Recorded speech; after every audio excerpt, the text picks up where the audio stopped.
Quick question. Does your calendar reflect the life that you actually want, that you have intentionally planned, or is it just a list of obligations? Because we all only have 168 hours in a week, and none of us know how much time we have left on this earth, so let's make sure that we make them count.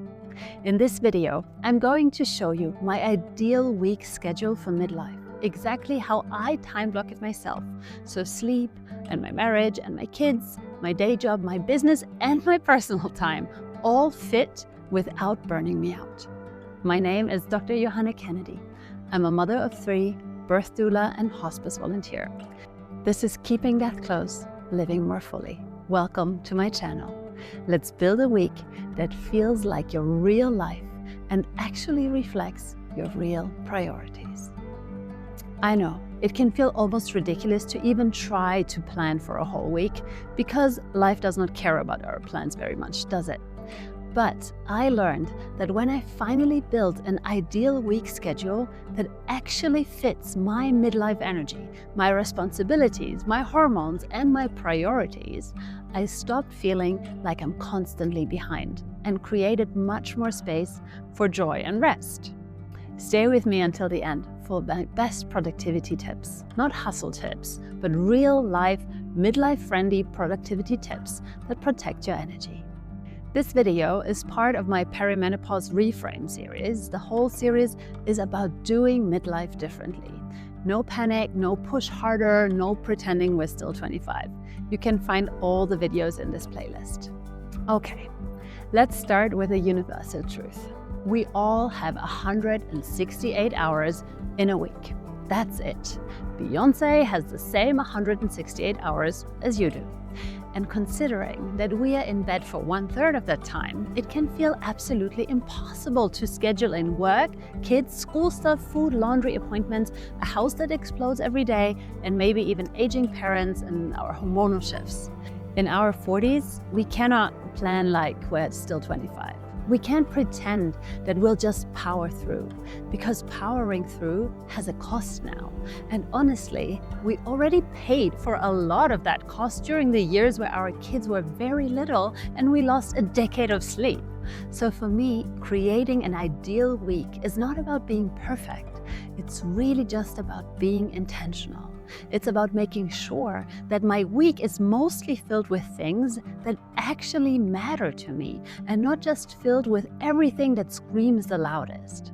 Here's the reframe that makes planning an ideal week possible. I start with 2 questions. Question number 1 is, what do I absolutely want to make time for every week? And question number 2 is, what do I absolutely have to make time for? And then I built the week like a puzzle using color blocks so I can see it. And I personally love doing that by hand. Let me share my personal ideal week. What do I absolutely want to make time for every single week? And I'm telling you, this alone is such a powerful exercise because so many of us plan our week by starting with the obligations. And then we wonder why nothing we love ever happens. So we are going to flip it. For me, the first thing is sleep. Everything else has to come second, right? I need at least 8 hours in bed. And I know exactly when I want that to happen. I would love to sleep from 10 p.m. to 6 a.m. So I write it down immediately.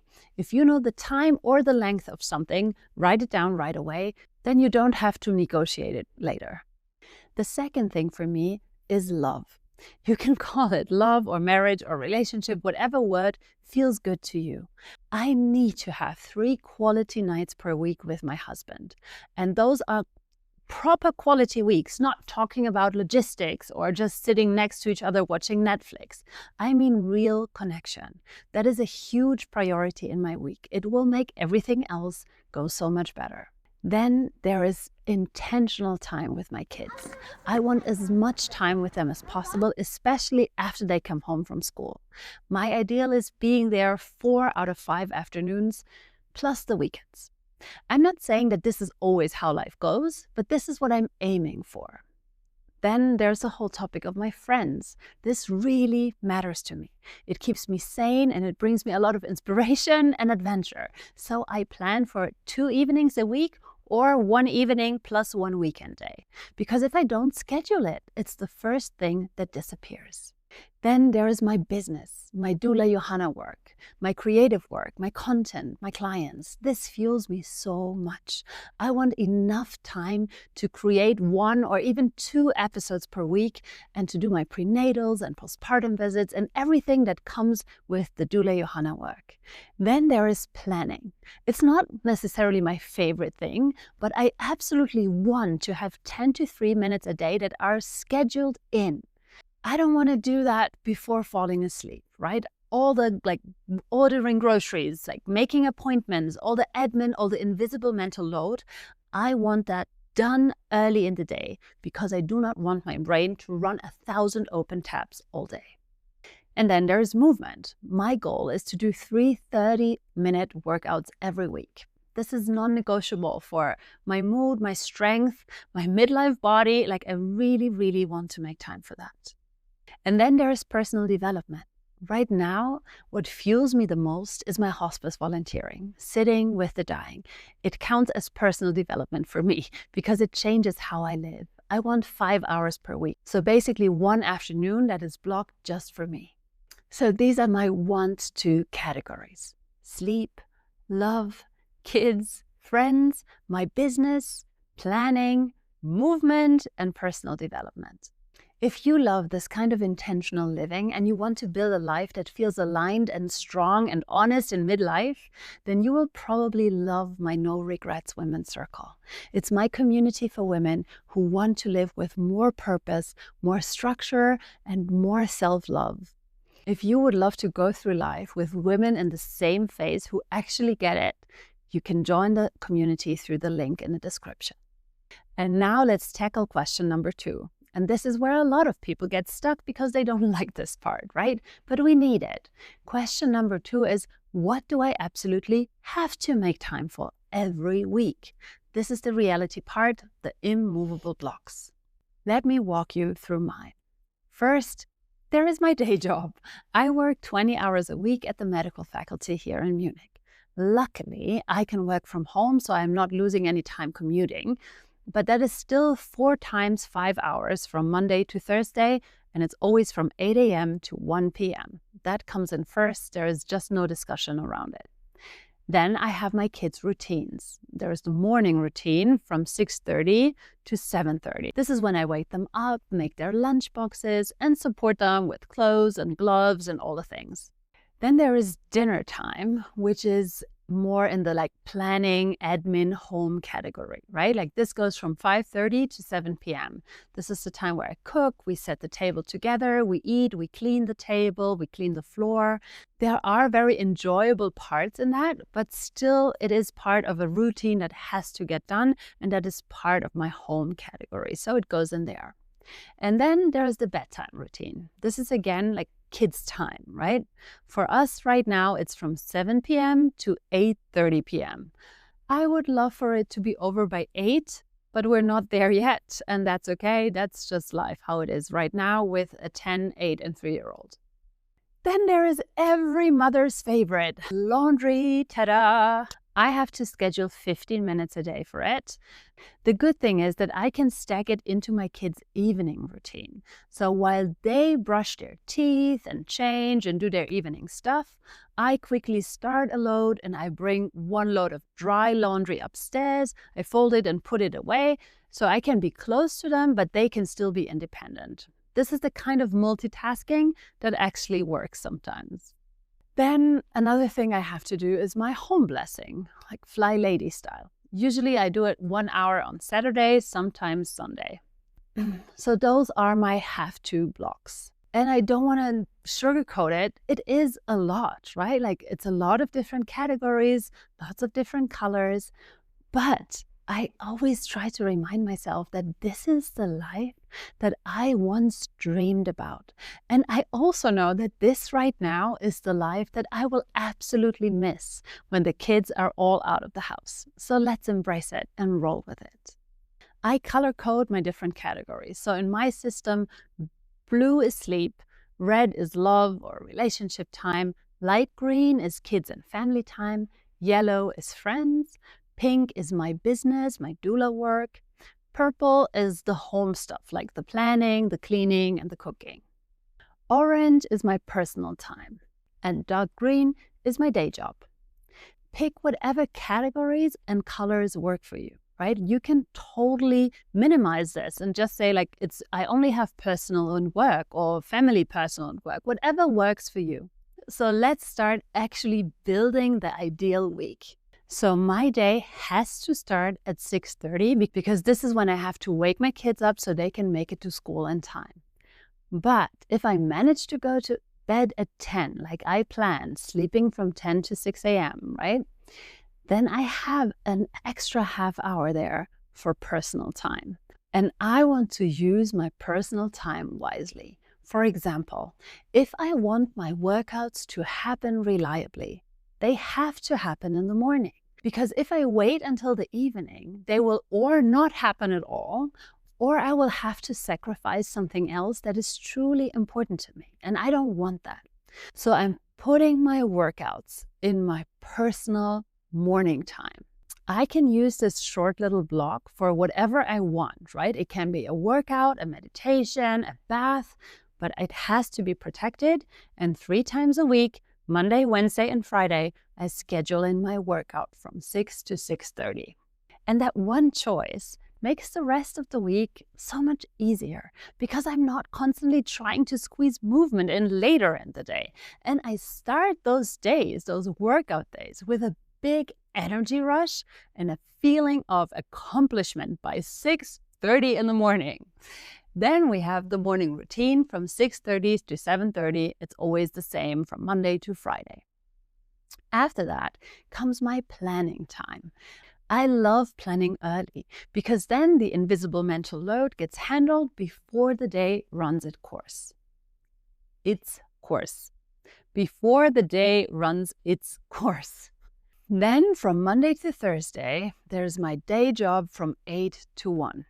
And within that, I schedule little breaks. You're going to see 3 small blocks in my work time, usually about 15 minutes each. For me, this is things like a super short high-intensity interval training, or making my matcha, or making a quick lunch. I know it sounds small, but scheduling breaks makes me a different person, especially now in midlife. Then, after my day job is done, I often have a little bit of time left before the kids come home. And I love using that for my business because my workout is already done, so I can sit down and focus and I don't have to negotiate with myself all day. Then the kids come home around 3, and that afternoon block is mostly kids' time. On Wednesdays, I have to pick them up from school, and on Thursdays, we have rugby. Friday is a little bit different because on Friday morning, I have my business time block, and Friday afternoon is my personal development time. That means I go to the nursing home and spend time with the dying. That is a huge block of meaningful time for me. It really fuels me. Most days, I start cooking at 5:30 and then we have dinner until 7. On Friday, my husband cooks and I just sneak in there once I come home from my volunteering. As I said, the bedtime routine drags on from 7 to 8:30. And then the evenings are mine, not for random stuff, but for what matters most. I try to have 2 evenings for my business, 2 for my friend, and at least 3 for my husband.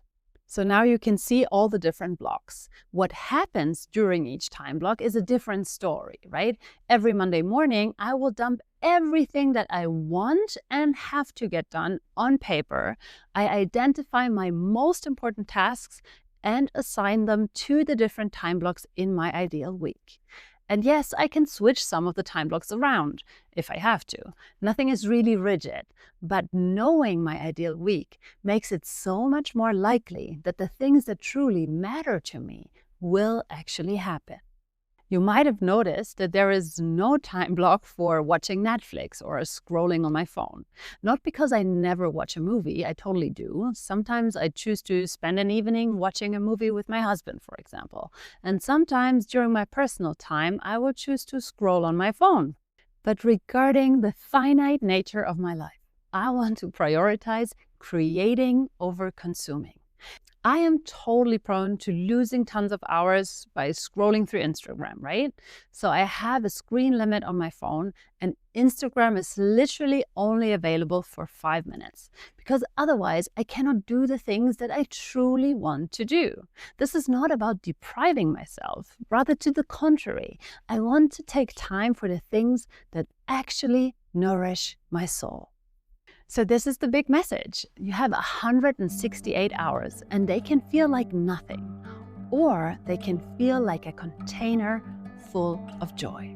The difference is whether you plan the week around your dreams and values or around your chores and obligations. I promised you some productivity tips, and here they are. Tip number 1 is, please, for the love of God, only do one thing at a time. We are terrible at multitasking. Please don't kid yourself. Anything that requires deep focus should not be combined with anything else. Writing, planning, creating, those are things that have to be done one thing at a time. Now, yes, there are things you can combine. I can watch a YouTube video while doing my workout, and I can listen to a podcast while folding laundry. That works because one of those tasks is basically automatic. But deep work requires deep focus. Tip number 2 is schedule break, especially in midlife. Do not just power through. Be kind to your nervous system. Make those little pockets of time and schedule them like they matter. Your matcha, your lunch, your walk, your stretching, or a bath. Set an alarm if you need to. Taking breaks makes you more consistent, less resentful, and even more productive. The most successful people know this, that rest and recovery are crucial for big accomplishments. Tip number 3 is mute your phone or put it in another room even. If you want to focus, your phone cannot be a part of the room, at least for me. And a little bonus tip, if you can, batch similar tasks. Do it. I would love to do it so much more than I'm currently doing it. Sometimes I have to write one script over 3 days instead of writing 3 scripts on 1 day, is what I would actually love to do. Because life is life and time is limited. But when I can batch, everything becomes easier. That was my ideal week system for midlife. 2 lists, values first, obligations second. And then building the week like a puzzle until it looks like a life that you actually want to live. If you want to do this with support, if you want accountability and intention, and women who truly get it, come join my No Regrets Women's Circle. It's for women who want to live more fully, more intentionally, and who don't want to waste their energy on things that just don't matter.